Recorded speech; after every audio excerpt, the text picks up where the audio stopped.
elegida por el Señor, no por un hombre. Porque todo sumo sacerdote está constituido para ofrecer dones y sacrificios. De ahí que necesariamente también él tuviera que ofrecer algo. Pues si estuviera en la tierra, ni siquiera sería sacerdote, habiendo ya quienes ofrezcan dones según la ley. Estos dan culto en lo que es sombra y figura de las realidades celestiales, etc. Él ha obtenido un ministerio tanto mejor cuanto es mediador de una alianza mejor, como fundada en promesas mejores.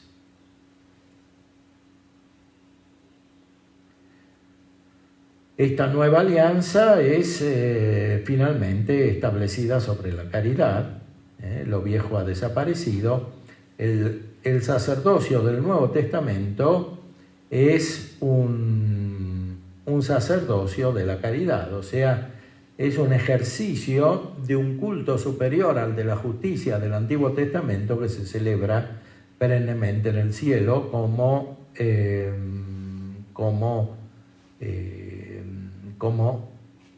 acto de amor a Dios, acto trinitario de amor a Dios, porque el Hijo ofrece a Dios Padre el sacrificio del amor en el Espíritu Santo. Ese sacrificio no es ya un sacrificio cruento como el del Antiguo Testamento. Por eso la pasión de Cristo es el modo de introducirse en este sacrificio nuevo que es el fin de la pasión. La pasión ya es verdadero sacrificio, pero tiene por finalidad otro sacrificio que se celebra en el cielo. Y nosotros participamos de la celebración de ese sacrificio que se celebra en el cielo.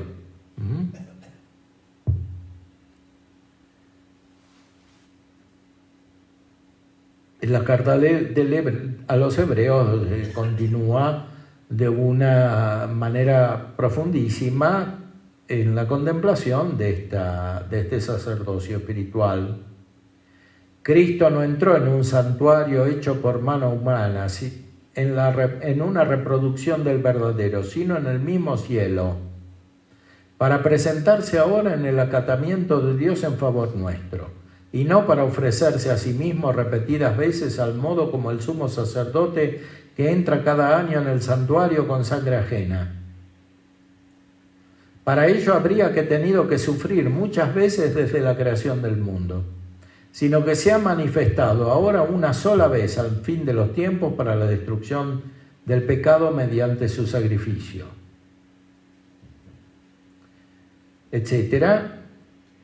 Cristo, después de haberse ofrecido una sola vez para quitar los pecados de la multitud, se aparecerá con segunda vez sin relación con el pecado, etc. La carta a los hebreos nos muestra entonces esta realidad, esta dimensión más espiritual del sacerdocio del Nuevo Testamento, que es el de los presbíteros, que tienen una condición celestial en este sentido, que participan de la vida y del ministerio de Cristo en el cielo. O sea, la Eucaristía es lo que se celebra en el cielo, que se hace presente en la tierra. Por eso Santo Tomás dice que la Eucaristía es el pan de los ángeles, aunque los ángeles no celebran el sacramento, sin embargo tienen el fin del sacramento, del cual el sacramento participa. O sea, tienen la celebración celestial. Veamos.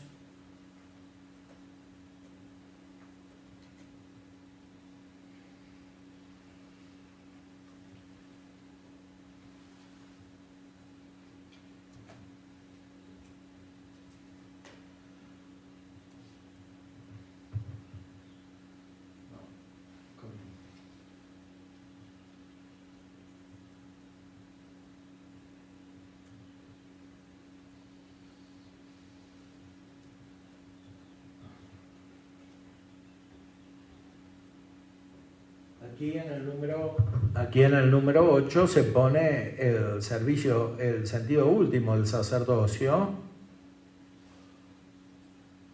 liturgia terrena y liturgia celeste. En la liturgia terrena pregustamos y tomamos parte, o sea, participamos en aquella liturgia celestial que se celebra en la santa ciudad de Jerusalén, hacia la cual nos dirigimos como peregrinos, y donde Cristo está sentado a la diestra de Dios como ministro del santuario y del tabernáculo verdadero. Cantamos al Señor el himno de gloria con todo el ejército celestial. Efectivamente, en las distintas ritos litúrgicos aparecen los ángeles antes de la consagración. A veces en los ritos orientales hay representaciones sensibles de los ángeles, porque la misa es radicalmente algo que se celebra en el cielo.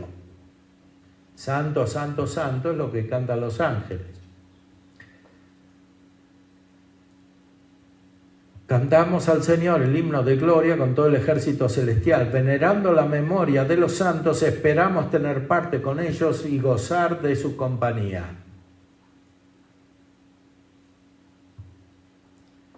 Aguardamos al Salvador, nuestro Señor Jesucristo, hasta que se manifieste Él en nuestra vida y nosotros nos manifestemos también gloriosos con Él. El concilio tiene textos muy espirituales, por eso para muchos es de difícil comprensión. Por ejemplo, los tradicionalistas no captan este sentido espiritual y los progresistas tampoco, porque lo leen a la luz de la filosofía moderna, que no es espiritual en este sentido. Entonces, más bien dispone para un alejamiento de lo espiritual. Pero todo el concilio está hecho de esta manera, porque es fruto de una época muy, muy gloriosa de la vida de la Iglesia, no solo desde el punto de vista intelectual, sino también moral, espiritual, y de eficiencia apostólica, de misión. Todo eso se manifestó en el concilio. Aquí vemos entonces cómo el sacerdote es más bien una persona celestial que terrenal. Aunque tiene que estar en la tierra, tiene que estar en el sentido en que lo estaba Cristo, que es el que bajó del cielo. Y por eso el sacerdote es principalmente contemplativo, no principalmente activo en el sentido de la actividad externa o de la actividad que prepara la contemplación, porque se supone que ya tiene la contemplación, aunque naturalmente puede ir creciendo en ella.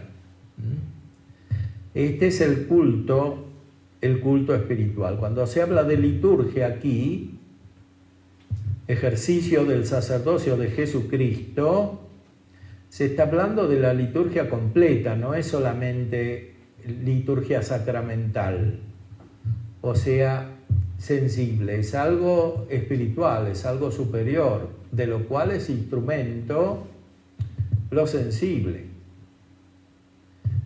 Instrumento y en cierta manera causa de su participación lo sensible. O sea, quienes participan de la liturgia, sobre todo la Eucaristía, entran en el cielo donde está Cristo celebrando la Eucaristía. Este es el sentido principal. Y el sacerdote es el ministro de Cristo que está en el cielo celebrando la Eucaristía y ejerciendo su sacerdocio, su obra santificadora de los hombres.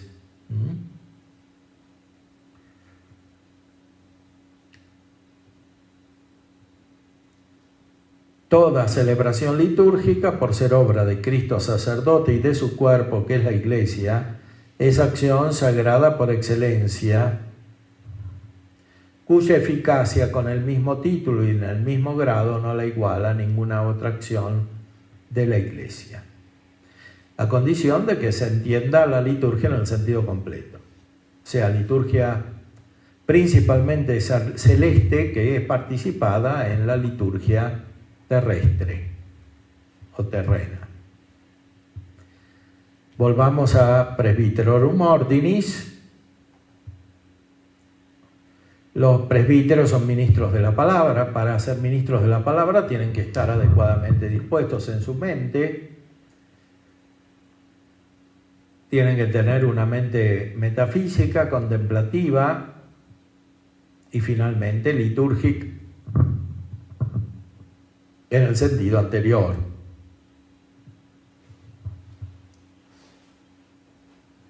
Los presbíteros, como cooperadores de los obispos, tienen como obligación principal el anunciar a todos el Evangelio, para constituir e incrementar el pueblo de Dios, cumpliendo el mandato del Señor, ir por todo el mundo y predicar el Evangelio a toda criatura. Esto no quiere decir que tengan que hacerlo materialmente por sí mismos en todos los casos, sino que tienen que hacerlo como lo hacía Cristo, enviando también a otros.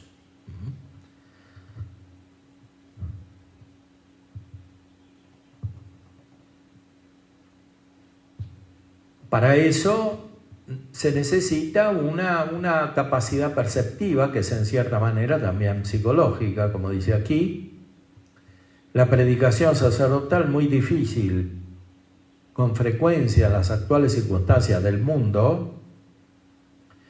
Para mover mejor a las almas de los oyentes debe exponer la palabra de Dios no solo de una manera general y abstracta, sino aplicando a circunstancias concretas de la vida la verdad perenne del Evangelio. Esto tiene que hacerse de una manera singular en la paternidad espiritual, en la dirección espiritual.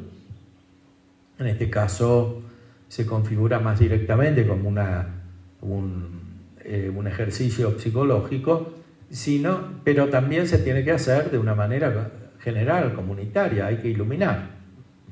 El concilio en este mismo documento dice que los presbíteros tienen una misión universal, no se limita solo a su comunidad o su jurisdicción, se extiende a toda la Iglesia.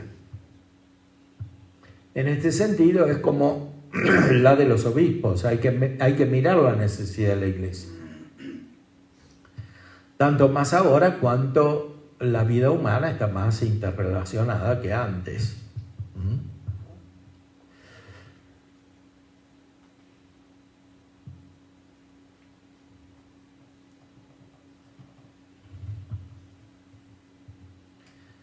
Dios congrega a los presbíteros por medio de los obispos para que, participando de una forma especial del sacerdocio de Cristo en la celebración de las cosas sagradas, obren como ministros, de quien por medio de su espíritu efectúa continuamente por nosotros su oficio sacerdotal en la liturgia. Y lo describe en los distintos sacramentos que culminan en la Eucaristía.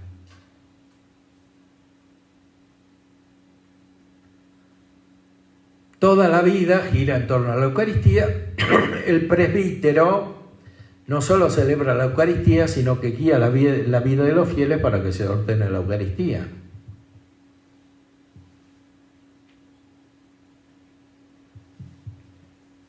Por eso les enseñan a los fieles a participar en la celebración de la Sagrada Liturgia, de forma que en ella lleguen también a una oración sincera. Les llevan como de la mano un espíritu de oración cada vez más perfecto, que han de actualizar durante toda la vida, en conformidad con las gracias y necesidades de cada uno. Llevan a todos al cumplimiento de los deberes del propio Estado y a los más fervorosos los atraen hacia la práctica de los consejos evangélicos, acomodada a la condición de cada uno. Exactamente lo que decíamos hoy. Como Santo Tomás dice que no se trata solo de iluminar teóricamente sobre los consejos evangélicos, sino que dice que los atraen hacia la práctica de los consejos evangélicos. Porque esto es intrínseco a la gracia que los presbíteros tienen que cultivar ministerialmente en el corazón de las personas, conduciéndolos a una vida más perfecta, como dijo anteriormente, pero adaptándose a las necesidades de cada uno. Por eso tienen que ser eminentemente prácticos, tienen que tener un conocimiento prudencial. Prudencia natural, pero no simplemente prudencia natural que termina en mediocridad porque es imperfecta, sino prudencia sobrenatural y sobre todo don de consejo del Espíritu Santo. Enseñan, por tanto, a los fieles a cantar al Señor en sus corazones, himnos y cánticos espirituales, en sus corazones. O sea, participar de la liturgia celestial. Dando siempre gracias por todo a Dios Padre en nombre de nuestro Señor Jesucristo. Todo esto se continúa en la liturgia de las horas.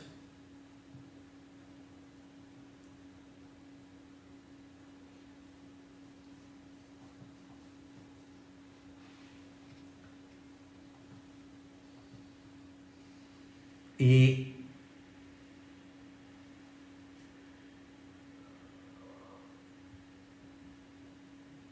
después se refiere a la iglesia en el sentido material,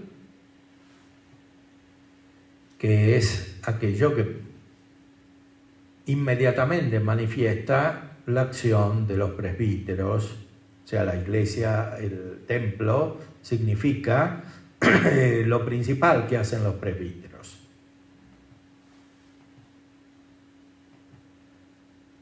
Conducen a la familia de Dios al Padre por medio de Cristo en el Espíritu. O sea, es todo vida trinitaria, no solo en las personas, que ellos ayudan a crecer en la vida espiritual, sino también en las comunidades.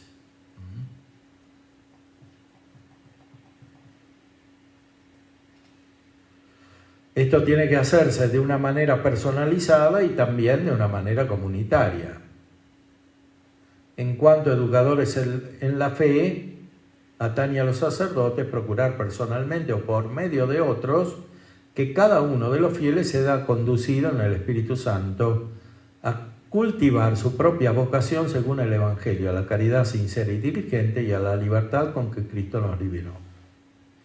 De poco servirán las ceremonias, por ser hermosas que sean, o las asociaciones, aunque florecientes, si no se ordenan a formar a los hombres para que consigan la madurez cristiana. Esto es muy importante. No se trata solo de organización, no se trata solo de liturgia bien hecha, sino que se trata de la vida espiritual perfecta, porque si no lo otro no sirve, y incluso puede ser un impedimento. De hecho, así sucedió, ¿no? Porque la vida, por ejemplo, antes del mismo concilio era muy floreciente en muchas cosas, en la acción católica, mucha organización, menos cabos que ahora.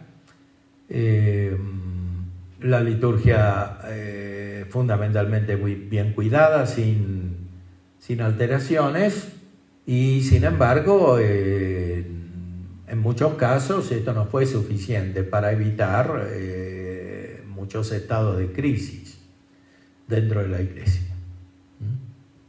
Y lo mismo sucede después del concilio de otra manera, sigue sucediendo. Entonces, el concilio invita a mirar a lo esencial.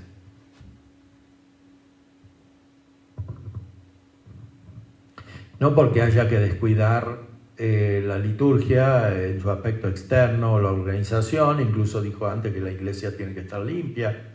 O sea, todos los aspectos cuentan, pero hay que mirar a lo principal.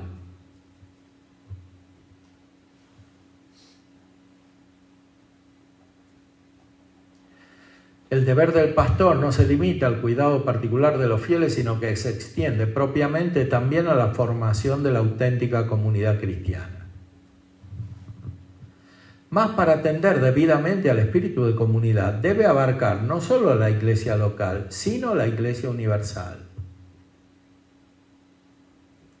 Esto es fundamental. El presbítero no tiene que mirar solo a su parroquia o a su grupo o a su diócesis, sino que tiene que mirar a la iglesia universal.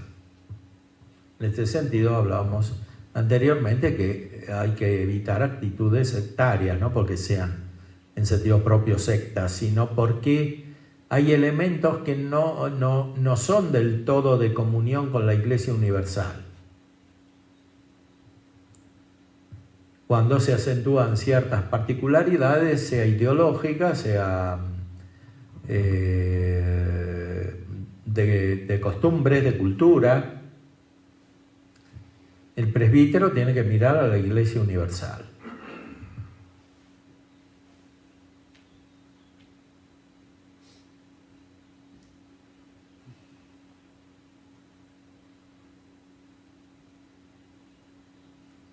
Esta comunidad eclesial tiene que estar centrada en la Eucaristía.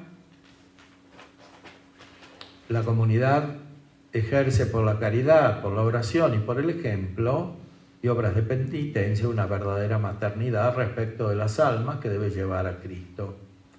O sea, la comunidad tiene un sentido terapéutico. O sea, las personas no se curan sin la comunidad. O sea, no es suficiente el psicólogo en el estilo de Freud, sentado atrás del diván con un paciente solo, ¿no? Que la representación imaginaria de este... o sea, la verdadera curación es siempre por la caridad o por la gracia que implica la caridad, y esto requiere necesariamente un aspecto comunitario que es muy trabajoso, ¿eh? Antes hablábamos de la vida religiosa es vida comunitaria. Pero toda la vida cristiana es vida comunitaria. Y esto no puede hacerse de una manera solamente exterior, o sea, gobernando casi por la fuerza, o produciendo la comunidad externamente, o obligando a las personas a tener los mismos afectos, sentimientos, etc. Todo eso es, a veces es un cierto instrumento, pero muchas veces es ocasión de daño, porque las personas lo perciben como una cierta violencia o imposición. Entonces hay que mirar expresamente al vínculo espiritual, y para eso evidentemente la mente del presbítero tiene que ser contemplativa. Eso es fundamental para que haya verdadera sanación. Hoy se habla mucho de sanación, pero a veces se la percibe de una manera exterior. Entonces la verdadera sanación viene de la gracia y de la caridad, y el presbítero en ese sentido tiene que guiar ese proceso de sanación, no solo de manera individual, sino en la comunidad. Bueno, ahora tal vez podemos hacer preguntas.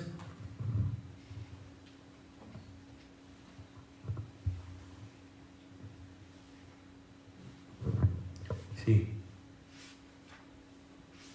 Padre, usted estuvo con un grupo de psicólogos, psicoterapeutas en Puebla antes de venir aquí, y creo que uno de los temas que tenía en ese programa era precisamente de la sanación. Claro. Y ahora que hay tantas actividades de sanación, tantos sacerdotes que hacen misas de sanación, etcétera, etcétera, que quizás no siempre me parece que enfocamos del todo bien esa parte, también quizás por falta de formación en los mismos sacerdotes o laicos, agentes de pastoral, en las parroquias, en las diócesis, en los movimientos. Y como decía el Padre José en su pregunta de esta mañana o del día de ayer, esta mañana, él decía, conozco personas que van muchas veces a retiros de sanación, llevan 10 años yendo, y él se preguntaba, ¿y cuándo sanan? Porque siguen yendo a retiros de sanación. Entonces, ¿es un estilo, es una manera de vivir la vida cristiana? ¿Está bien enfocado eso o no? No sé si salieron estas preguntas, estos cuestionamientos en la temática que usted abordó desde la psicología en Puebla, que nos pudiera iluminar. Sí, salió. Yo traté de hacerles ver que la verdadera sanación es la gracia, es la raíz de la sanación, y que por lo tanto estos procesos de sanación no pueden ser entendidos de una manera simplemente sacramental, exterior y sensible o afectiva, porque no se trata simplemente de sanar recuerdos o heridas, como se los entiende hoy, ¿no? Esos recuerdos traumáticos que están en la memoria, esas heridas, corresponden más bien a las potencias sensitivas, están en la memoria, justamente es un sentido, en la imaginación también, porque a partir de las heridas se imaginan nuevas situaciones. La sanación puede referirse a la cogitativa, al modo de percibir lo que es bueno y lo que es malo para uno, especialmente en la vida personal y comunitaria, social. Entonces, hay que distinguir adecuadamente el orden de la sensibilidad del orden de lo espiritual, de las potencias superiores de la vida humana, que están unidas a la sensible, pero que la superan. Entonces, para sanar las potencias espirituales, que, sobre todo la voluntad, que es espiritual, es inmaterial, no es suficiente el sacramento entendido como un fin en sí mismo, o una acción sobre la sensibilidad, o una oración entendida como algo principalmente sensible, como palabras que tienen eficacia por sí mismas. Desde el punto de vista inmediato en la sensibilidad, no puede suceder así.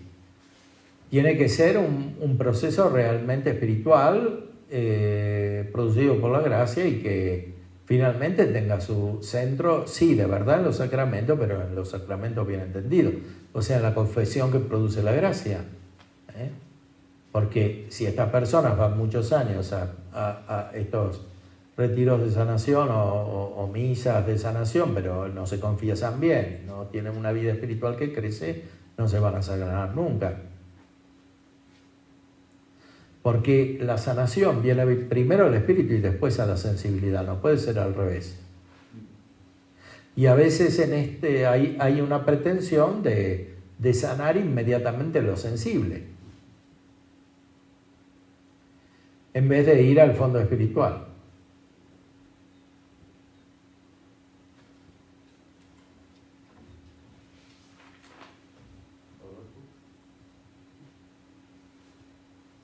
Padre. Bueno, por supuesto que vamos a decir 3 niveles. Hay heridas pues en la parte afectiva, sensitiva, ¿no? Pero también, bueno, por supuesto en criterios, a veces criterios torcidos, sí. Y por supuesto malos hábitos. Claro. Ok, yo puedo sanar más o menos, entrar consolación, pues en la parte sensitiva, por supuesto que sí, pero si tengo criterios torcidos, pues ahí van a seguir los criterios torcidos. Claro. O si tengo malos hábitos, tengo que cambiarle para evitar los vicios. Sí. No hay vuelta de hoja. Y a veces eso es lo que yo he hecho de menos, que no hay ese esfuerzo pues de tipo ascético unido a la gracia. Claro. No hace mucho hice un diplomado en la náhuatl. Y pues el expositor, etcétera, y yo al final, yo le pregunté que si pues todas estas heridas y todos, incluso que fueran fuertes, desde el ángulo humano, se sanaban.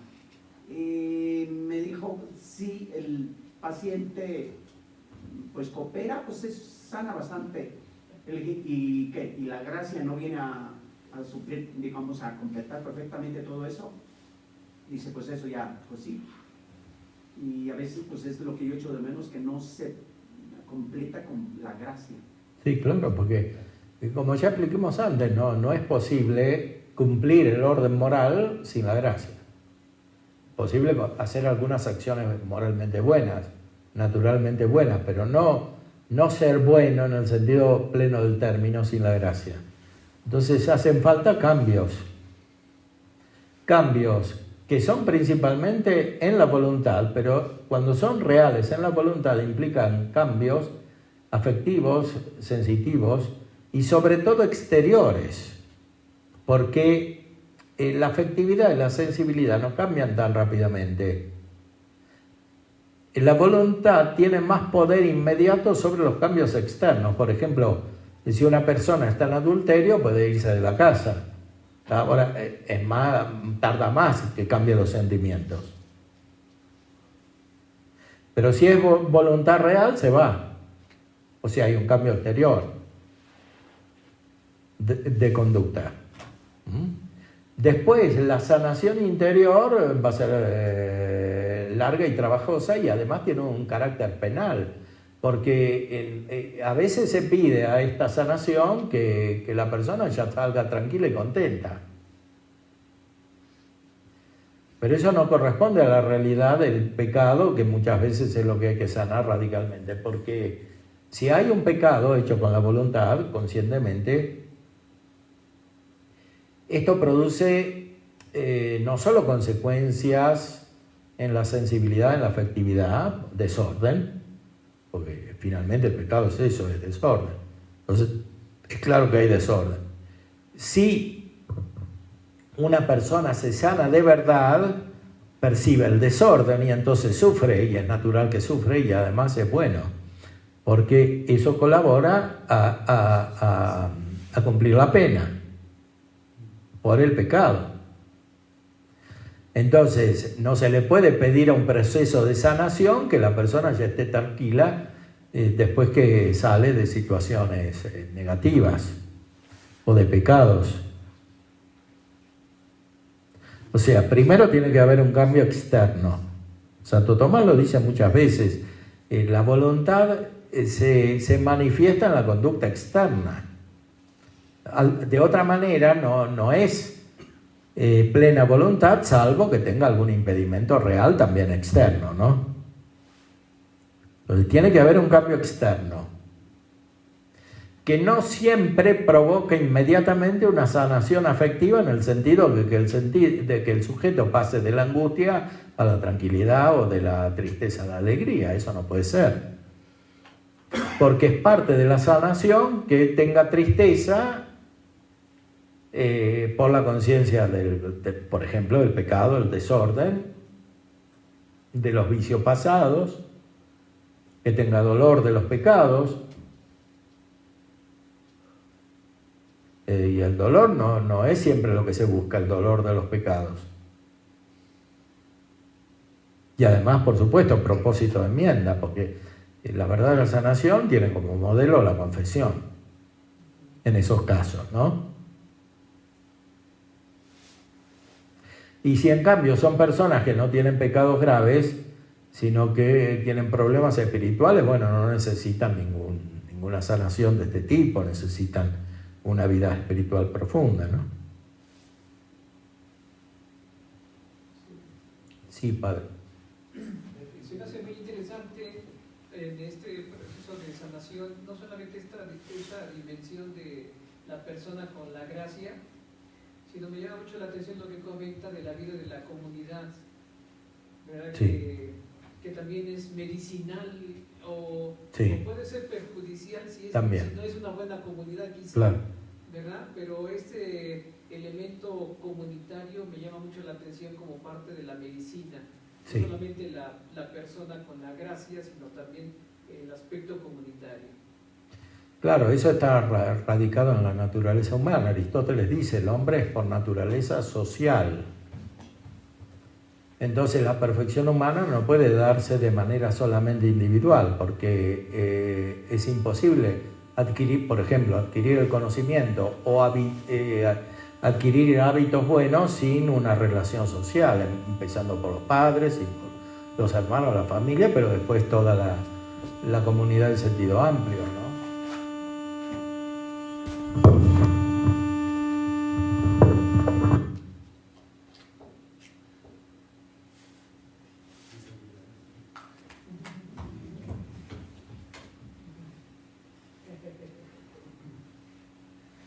Se está quejando hasta el micrófono.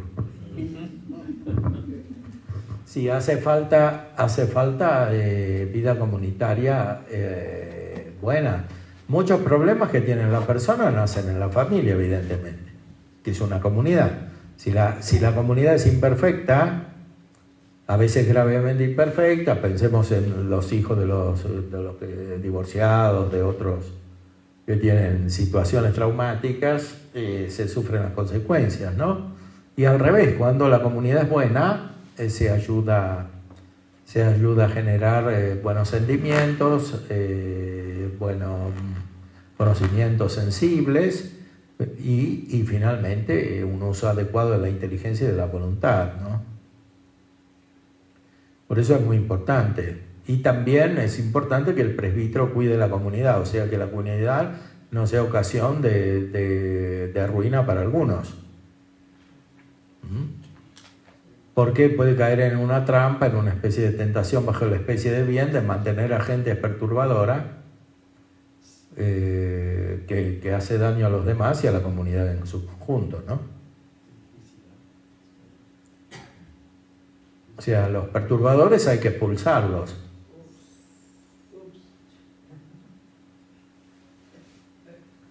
Sí. Padre, ahora que está de vuelta estos métodos de sanación tipo renovación carismática, ¿qué tan efectivos pueden ser cuando se mezclan las emociones con las posibilidades de querer sanar, ¿va? Con supuestos dones que tienen ahora estos grupos?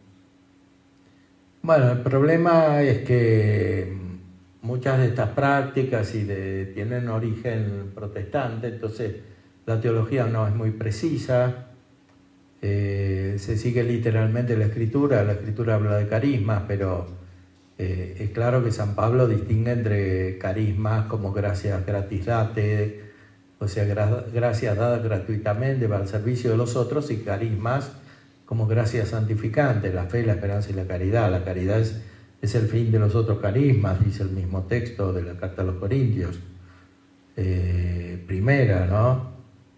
Entonces, cuando no hay esas distinciones teológicas, se empieza a confundir, se empieza a pretender el carisma. No se puede pretender un carisma, porque por naturaleza es una gracia dada gratuitamente para el servicio de la comunidad. Además hay que reconocer auténticamente lo que es un carisma. Por ejemplo, si es el don de lengua, pero empiezan a decir cosas ininteligibles, es claro que no hay ningún don de lengua, porque no hay inteligibilidad. La lengua por naturaleza es inteligible. O sea, el lenguaje, algo tiene que querer decir. Y si dicen que hablan la lengua de los ángeles, es una invención, porque los ángeles tienen una lengua espiritual. Entonces, hay que aplicar un análisis teológico que básicamente es también un análisis racional, ¿no? O sea, no puede ser que una persona salga y empiece a decir cualquier cosa que no tiene sentido y que eso se considere el don de lengua. Bueno, es contradictorio. La lengua quiere decir algo. Es el lenguaje, ¿no? Entonces, claro, puede decir, bueno, pero es una lengua que entiendo yo solo. Pero eso tampoco tiene sentido, porque la lengua es el medio de comunicación. Bueno, y así con otro tipo de manifestaciones. O sea, hay mucho peligro de reducir la vida espiritual a una exaltación sensible con elementos irracionales que pueden convertirse en ocasión de influjo diabólico también. Los ángeles buenos están al servicio de la razón y la razón al servicio de Dios. Entonces, cuando entra la irracionalidad siempre hay que tener mucho cuidado.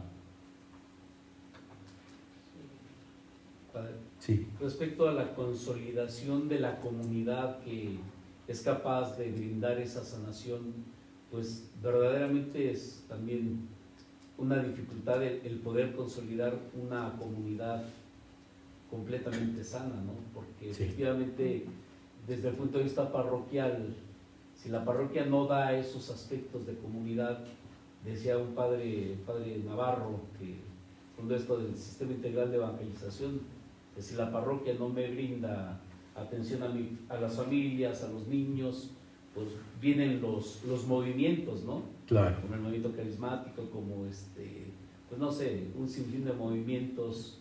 Ya se me ocurre pensar el camino neocatecumenal, ¿no? Que es una respuesta a lo que la parroquia no ofrece, lo ofrecen claro. los movimientos, ¿no? Entonces, a mí me parece que son como salvavidas en este mar de confusión que pues ha generado todos estos idealismos de los que usted ha hablado, sí. que están patentes en toda nuestra realidad, tanto desde la parroquia más rural hasta la parroquia más citadina, que pues ahí el caos es mayor todavía. Bueno, sí, aquí hay que ver qué es la parroquia, porque hay elementos comunes en la parroquia. Canónicamente es lo mismo, pero en la realidad no es lo mismo. Eso tiene un aspecto análogo, no es lo mismo una parroquia rural en la cual la gente tiene poca instrucción que una parroquia donde son todos profesionales o hay universitarios. Entonces, sí, la función básica de ofrecer los sacramentos, de ser misionera en el territorio está, pero las posibilidades de realización de la vida comunitaria y las posibilidades de evangelización son diferentes.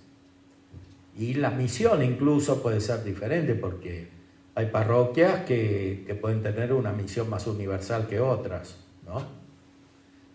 Pensemos en los estados, ¿no? Hay también una analogía, no es lo mismo México que una isla perdida del Pacífico, ¿no?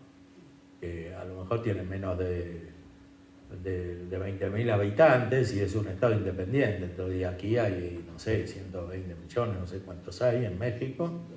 Entonces, necesariamente el estado se configura de una manera diferente. Algo parecido pasa en la parroquia. No es lo mismo una parroquia que otra. Entonces el presbítero que está al frente, que es la cabeza, tiene que mirar la configuración propia, tiene que ser un psicólogo no solo individual, sino comunitario, para percibir cuáles son los valores, los bienes que tiene una parroquia y también cuáles son las debilidades, qué es lo que hay que sanar, qué es lo que hay que ordenar. Y mirar también la Iglesia Universal, ¿no? Y ver también de qué tipo de movimiento se trata, porque hay movimientos que pueden traer mejoría y otros que no, en la situación concreta de una parroquia. Sí. Padre, creo que lo que usted nos ha expuesto es muy conveniente, son cosas que nos han renovado en la conciencia del valor del tomismo dentro del magisterio y cómo ayuda a que el ministerio sacerdotal pueda de alguna manera llegar a su plenitud o por claro. Ahora la pregunta, la teoría creo que es más que conveniente.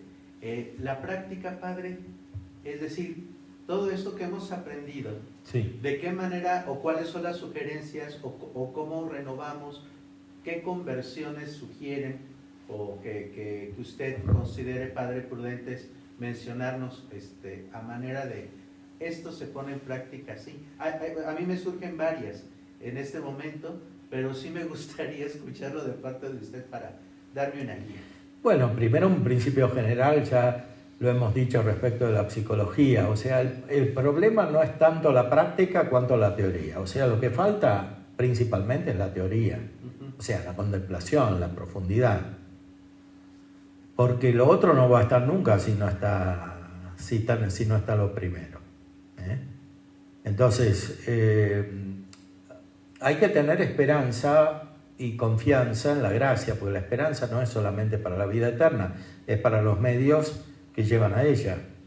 Entonces, uno tiene que tener confianza en la gracia, tiene que tener esperanza.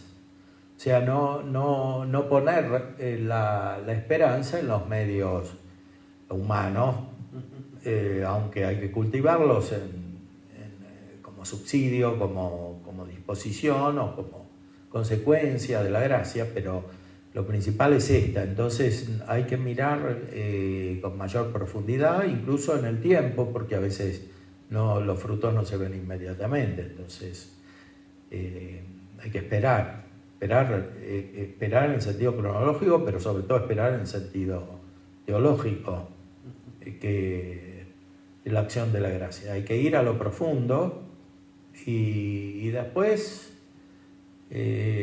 usar todos los medios al alcance, entre los cuales el principal es la razón, ¿no? O sea, tratar de ver con una claridad racional también los problemas, ¿no?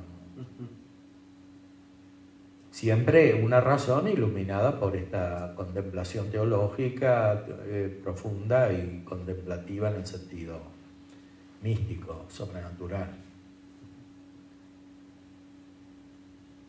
Pero, por ejemplo, si en una parroquia hay universitarios, hay que hacer grupos para leer a Santo Tomás juntos, por ejemplo, eso funciona. Sí. O si hay personas que tienen más vida espiritual, hay que hacerles leer a San Juan de la Cruz, juntos, y explicárselo, y dedicar tiempo a eso.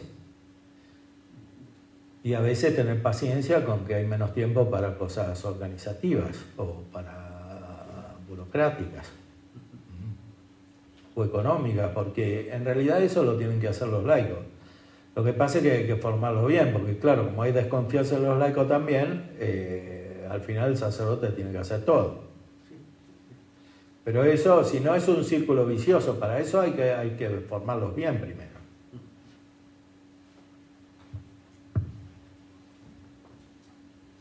Sí, Padre Alfonso.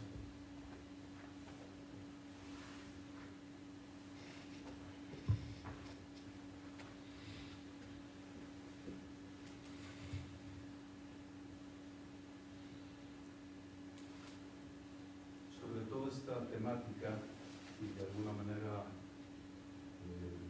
ligando ahí con la pregunta del Padre Jorge, esta última pregunta, hace unos años, como parte de la Comisión de Formación Permanente del Clero, trajeron para darnos toda una semana de cursos sobre temas psicológicos, espirituales, etc., a los equipos de formación permanente de todo México, de todas las diócesis.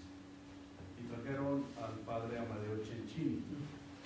El Padre Amadeo Cencini nos habló casi una semana, quizás más largo el curso que este,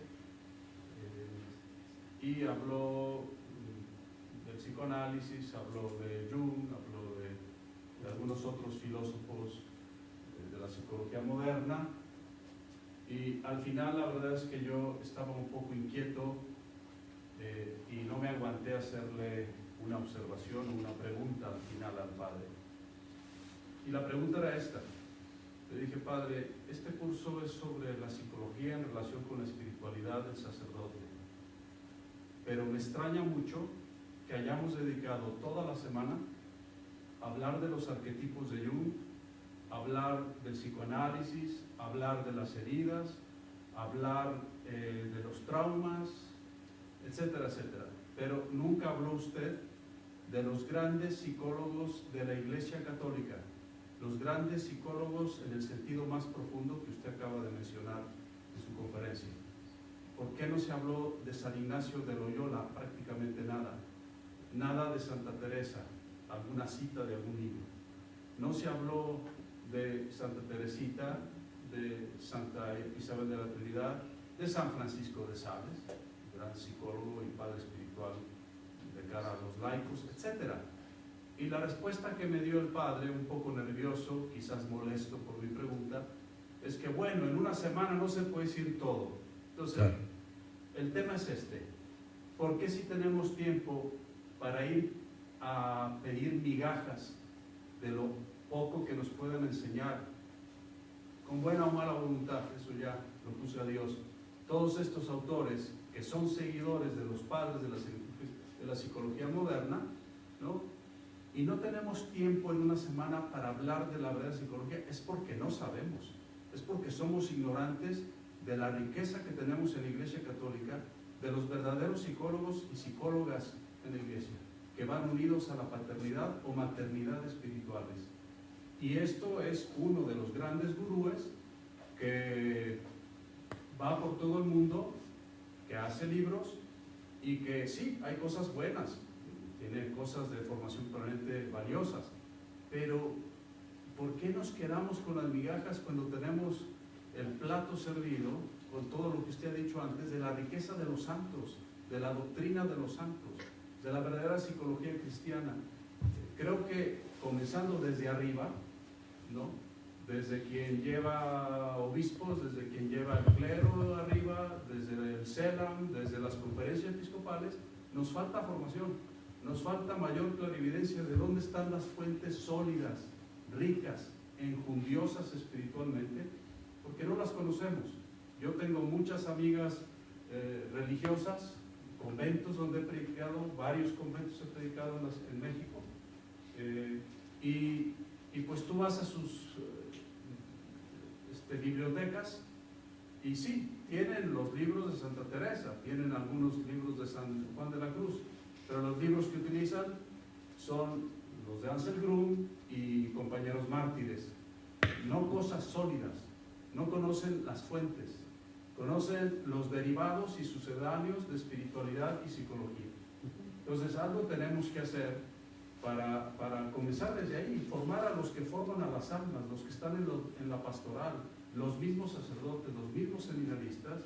Nos falta un mejor criterio. Primero seguir el concilio, lo que enseña el concilio y lo que enseñan los santos, porque nos vamos muchos por las modas o por las ramas, y en las ramas, según Darwin, ya estuvieron nuestros antepasados.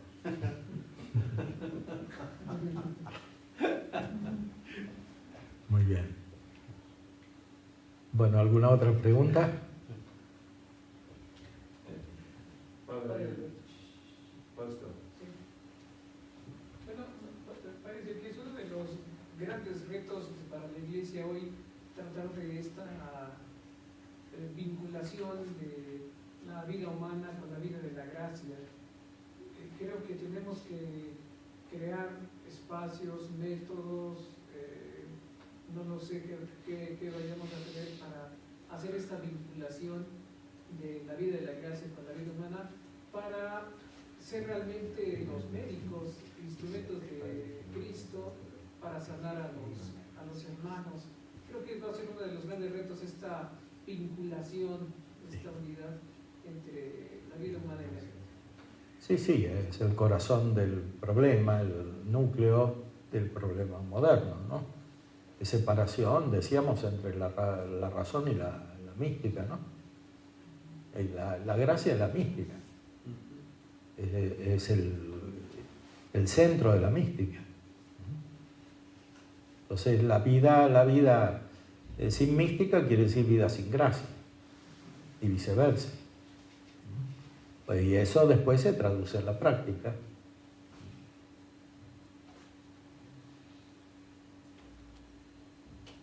Bueno. Quedan 5 minutos. ¿Alguna pregunta última que se haya quedado en el tintero? ¿O algún comentario que quieran hacer? Bueno, yo quisiera, como a manera de conclusión, incluso agradeciendo esto, lo que he aprendido, al escuchar este curso, veo que la situación no es nueva, la problemática no es nueva. Esta problemática de separación entre la vida humana y la gracia ya lleva siglos. Sí. Y vamos escuchando lo mismo en la vida moderna como problema, y creo que mi conclusión es que el problema sigue, pero se ha agravado y se está agravando en lugar de solucionarse. Esa es mi perspectiva en algunos elementos digamos repetitivos de los cursos, porque la situación es la misma, pero lo que sí ha variado, lo que sí es nuevo, creo que se está agravando el problema y la situación. Esa es una de mis conclusiones, quizá, del curso. Sí, es verdad, pero también hay que tener una mirada más amplia, como dice el concilio, y ver que la iglesia es muy grande, el mundo es muy grande. La iglesia católica es realmente muy extensa. Entonces lo que se agrava en un lado no necesariamente es así en otro, ¿no? Nosotros estamos viendo una parte de la iglesia, sobre todo la que nace de la cultura europea moderna, de raíz racionalista, y eso es lo que vemos nosotros, es lo que existe principalmente en Europa y en América, porque América, con sus características, es como la continuación de Europa, ¿no? La América del Norte y la América del Sur, sobre todo, y la América Central también. México es América del Norte, pero toda América, sobre todo la América Latina, es europea, más que la anglosajona todavía, porque ahí hay otros elementos, pero la América Latina es la continuación de la cultura ibérica, fundamentalmente, de España, Portugal. Entonces, la crisis de la cultura europea es la misma que tenemos nosotros, solo que nosotros tenemos otra percepción de la crisis, porque en Europa todo es más radical, porque nació ahí, y porque hay más siglos de cultura, más elementos, también tienen más riqueza en muchos aspectos. Pero nosotros tenemos más capacidad de respuesta, más capacidad de cambio rápido. A veces por un defecto, o sea, por ser más superficiales, pero también tenemos la ventaja de que justamente por ser no tan ricos desde el punto de vista de la erudición o de los monumentos o del arte, aunque aquí en México hay mucho arte, que es como en Europa, pero en otros países no tanto. Justamente por eso hay más posibilidad de captar más rápidamente lo esencial y por tanto más capacidad de respuesta. Por eso los cambios pueden ser también más rápidos, pero hay que obrar con mucha inteligencia y también hay que anticiparse a los procesos. Por eso lo que dice el padre tiene razón. Ya, por ejemplo, en México hay mucha vida cristiana, pero hay peligro por todo lo que se ve, de cómo está la situación, de las ideologías, etcétera, que al final terminen como otros países de América Latina mucho más secularizados. O sea, si no se hace algo, claro, que todo termina igual. Por eso hay que despertarse, hay que prevenir, hay que pensar. Que eso es una función principal de los presbíteros, y además tienen que ayudar a los obispos, ser cooperadores de los obispos, porque los obispos tienen tantas cosas, tantos problemas todos los días, y a veces no piensan estas cosas. No tienen tiempo ni siquiera de venir a un curso como este.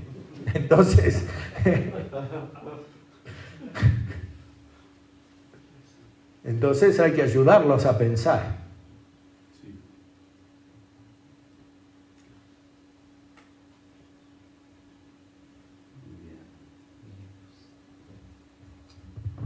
Pues Padre Ignacio, la verdad es que ha sido un curso muy profundo, de un gran enriquecimiento para todos nosotros a nivel intelectual, pero no solo a nivel de ciencia, sino a nivel de sabiduría profunda de la vida, y también de manera afectiva, porque con su gran erudición no deja usted de ser una persona, un sacerdote sencillo, asequible. Vemos en usted un sacerdote que es totalmente transparente, dice lo que piensa, dice lo que sabe y lo que sabe bien, y eso nos viene muy bien, ¿no? Usted hablaba ahora de ciertas connotaciones de nuestras culturas. Nosotros mexicanos no siempre somos tan directos, para bien y para mal. Nos gusta quizás quedar bien, y si a alguien le preguntas dónde queda un lugar, con tal de no decir no, te puede mandar al lugar opuesto para quedar bien. Y esa un poquito es una característica nuestra, pero el hecho de que nos venga alguien que nos dice las cosas como son, que nos dice cuál es el fondo de los problemas en teología, en psicología, en filosofía, y que nos ayuda a entender mejor nuestra obligación, nuestro deber, nuestra misión de ser luces, ¿no? Para el mundo. Somos la luz del mundo y la sal de la tierra. Nos ayuda enormemente, nos confirma nuestra vocación, nos confirma nuestra misión y nos confirma también en nuestra esperanza. Como usted bien decía, la iglesia es mucho más grande que nuestros problemas, ¿no? La gracia es más grande que nuestro pecado. O sea, Dios es más grande que el mundo.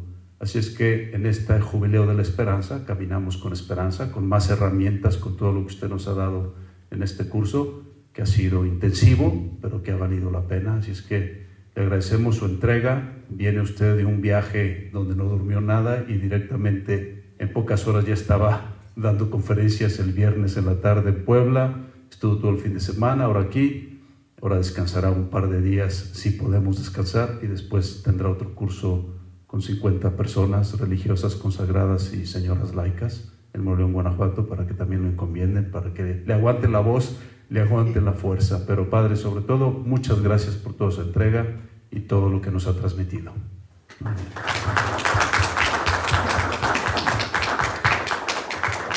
Y que Dios lo conserve muchos años, porque necesitamos gente muy lúcida como usted en el mundo, en la iglesia. Padres, pues tenemos media horita de descanso y nuestras vísperas en media hora.